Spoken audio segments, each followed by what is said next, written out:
Audio 2। पुस्तक श्री सत्यनारायण व्रत कथा।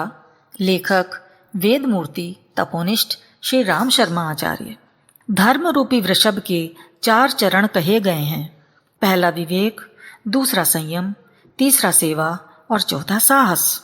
सत्य धर्म पालक के जीवन में यह सभी गुण रहते हैं। धर्म के 4 चरण उन्हें जीवन में धारण करने, विकसित करने और प्रयुक्त करने के महत्व को इन कथाओं से समझेंगे। पहला चरण विवेक। धर्म विवेक सम्मत ही होता है। विवेकपूर्ण निर्णय लेने वालों को धर्म पालन में अग्रणी माना गया है। स्थूल दृष्टि से भले ही उनके आचरण विपरीत दिखते हों, जैसे पिता तज्ज्यो प्रहलाद, विभीषण बंधु भरत महतारी, बलि गुरु तज्ज्यो, कंत ब्रज बनितन, भे मुद मंगलकारी। पिता, बड़े भाई, माता, गुरु एवं पति की आज्ञा मानना धर्म संगत कहा जाता है। किंतु प्रहलाद का पिता हिरण्यकश्यप, विभीषण का भाई रावण, भरत की मां कैकेयी, बलि के गुरु शुक्राचार्य तथा गोपियों के पति उन्हें श्रेष्ठ मार्ग पर, ईश्वरीय मार्ग पर बढ़ने से रोकते थे। अतः उन्होंने परंपरा की जगह विवेक को महत्व दिया तथा उनकी अवज्ञा कर दी। विवेक सम्मत होने से उन्हें धर्मपरायण ही माना गया। दूसरा चरण संयम। धर्म का एक चरण संयम भी है। संयमशील ही धर्माचरण में स्थिर रह पाता है, अन्यथा असंयम उसे पतित कर देता है। संयम की महत्ता के अनेक उदाहरण हैं, जैसे पहला, लक्ष्मण ने संयम द्वारा ही वह शक्ति प्राप्त की थी जिसके द्वारा मेघनाद को मारकर धर्म स्थापना में योगदान दे सके। दूसरा उदाहरण, अर्जुन भी इंद्रिय जयी कहे जाते थे, इसीलिए अपराजय रहे। स्वर्ग में अप्सरा उर्वशी ने उन्हें विचलित करने का प्रयास किया, किंतु वे दृढ़ रहे। उसे भी उन्होंने मां रूप में ही स्वीकार किया। तीसरा, शिवाजी पर भवानी की कृपा थी, वह भी इसलिए कि वे नारी मात्र के प्रति मात्र भावना रखते थे। शत्रु पक्ष की सुंदरी गौहर बानु को भी उन्होंने मां कहकर ही संबोधित किया। चौथा, सती गांधारी की आंखों में दिव्य शक्ति होने का उल्लेख मिलता है। दुर्योधन के जितने शरीर पर उनकी दृष्टि पड़ी वह वज्र जैसा हो गया था। वह शक्ति संयम से ही आई थी। पति के अंधे होने के कारण उन्होंने स्वयं भी नेत्रों का उपयोग करना छोड़ दिया था। सांसारिक आकर्षण में शक्ति का अपव्यय बचा और उनमें अद्भुत क्षमता जाग गई। सभी ऋषि मुनि संयम द्वारा अपनी आवश्यकताओं को कम से कम करके तथा आंतरिक शक्तियों को विकसित करके स्वयं गौरव पाते थे और समाज का हित साधन करने में समर्थ होते थे। तीसरा चरण सेवा। धर्माचरण में सेवा आवश्यक है। सेवा का महत्व समझने वालों ने यश और जीवनोद्देश्य की प्राप्ति सफलतापूर्वक की है। पहला उदाहरण, भगवान राम ने हनुमान जी को सेवा का महत्व बताते हुए कहा, सोई अनन्य जाके अस मति न टरई हनुमंत, मैं सेवक सचराचर रूप स्वामी भगवंत।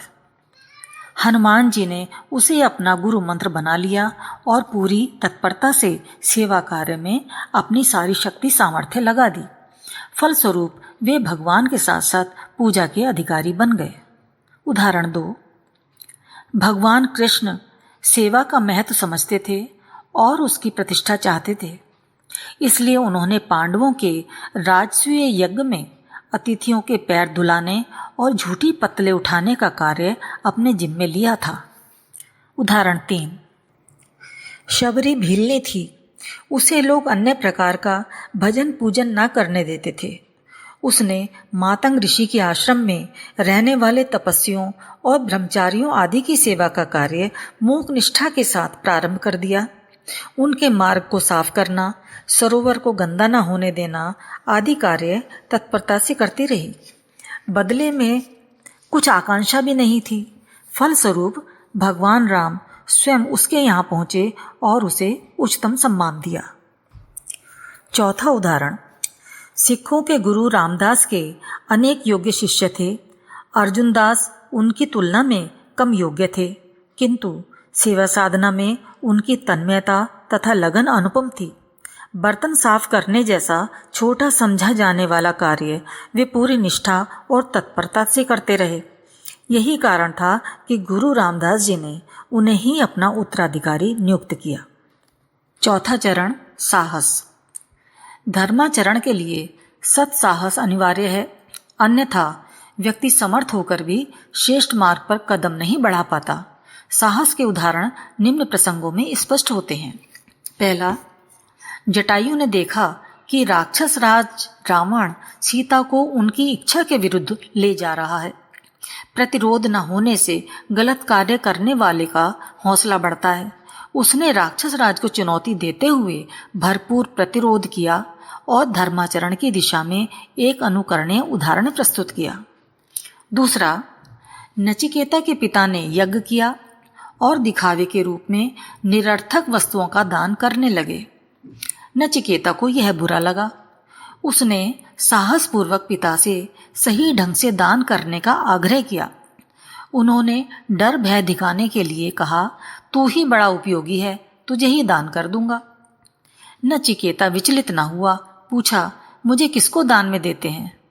पिता ने झल्लाकर कहा, यम को। लोगों के 1000 मना करने पर भी नचिकेता नहीं माना। स्वयं यमराज के पास चला गया और संजीवनी विद्या का अधिकारी बना। चोट खाकर उसके पिता ने भी दिखावा छोड़कर सही मार्ग अपना लिया। तीसरा, पांडव जब अज्ञातवास में थे, चक्रपुर में उन्हें पता लगा कि एक राक्षस के भोजन के लिए नित्य एक व्यक्ति भेजा जाता है। इस अनीति को समाप्त करना उचित था। भीम राक्षस को मारने में समर्थ भी थे, पर अज्ञातवास का भेद खुलने पर पुनः अज्ञातवास की अवधि पूरी करनी पड़ती।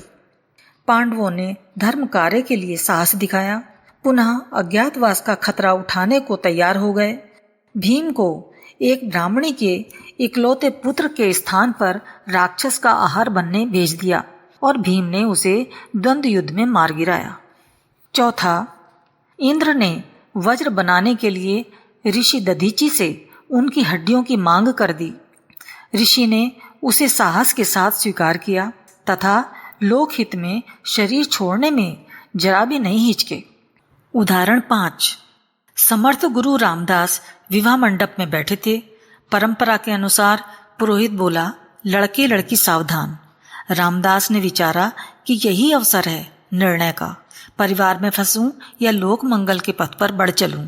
बुद्धि ने लोक मंगल का पक्ष लिया, साहस ने साथ दिया और वह उठकर भाग खड़े हुए। किसी के हाथ न आए।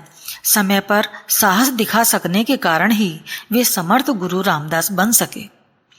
माल्यकारः इवोद्याने सदा कृत्यपरायणः पोषणं वर्धनं चास्य कुरुते नियमैर्व्रतः।